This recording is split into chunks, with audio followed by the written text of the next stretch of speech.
Μια νέα εξέλιξη στα πεδία των μαχών στο μέτωπο του Ντόνετσκ και ειδικότερα στην κατεύθυνση του Κουράχοβο ήρθε να προσθεθεί πριν από λίγες ώρες, με το Ρωσικό Υπουργείο Άμυνας να ανακοινώνει μέσω της εβδομαδιαίας έκθεσης που έδωσε στη δημοσιότητα ότι ο Ρωσικός στρατός, μετά από αρκετές ημέρες συγκρούσεων με τους Ουκρανούς, έθεσε τελικά υπό τον έλεγχό του τον οικισμό Ραζδολνόε, ενώ ταυτόχρονα επισημαίνει ότι η συγκεκριμένη ομάδα δυνάμεων κατέστρεψε 6 άρματα μάχης, εκ των οποίων τα 2 ήταν Leopard.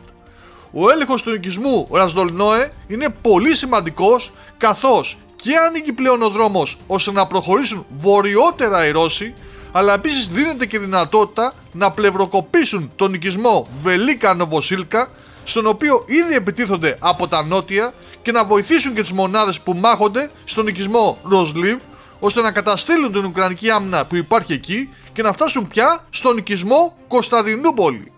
Οι Ρώσοι όμως δεν προχώρησαν μόνο εκεί αυτή την εβδομάδα, καθώς είχαμε προώθηση και κατάληψη και του οικισμού Νοβάγια Ηλίνκα, που βρίσκεται ακριβώς δίπλα στο ποτάμι, ανατολικά της πόλης του Κουράχοβο, αλλά και του οικισμού Βοροσκόγε, που έχει την ονομασία Γιουρίβλα στο χάρτη και βρίσκεται πλησίον του Σελίδοβο.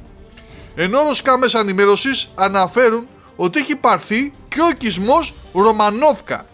Σε κάθε περίπτωση, ο Ρωσικός στρατός συνεχίζει απρόσκοπτα να προχωράει και να συνθλίβει τις Ουκρανικές μονάδες που βρίσκει μπροστά του, και σε αυτό λένε οι αναλυτές ότι οφείλεται η πίεση της Δύσης προς το Κίεβο για να μειώσει το όριο ηλικίας της επιστράτευσης από τα 25 έτη στα 18.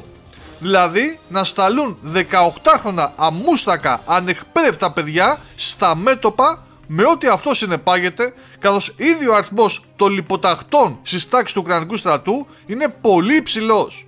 Και πώς να μην είναι άλλωστε, αφού βλέπουμε τους Ρώσους να διαθέτουν πλέον πολύ καλή πληροφόρηση για οτιδήποτε κινείται μέσα στο Ουκρανικό έδαφος, και φυσικά το ηθικό του Ρωσικού στρατού να βρίσκεται στα ύψη, σε αντίθεση με των Ουκρανών που είναι στα τάρταρα και απλά θέλουν να επιζήσουν από όλη αυτή την καταστροφή και τον όλεθρο που βιώνουν κάθε λεπτό που περνάει.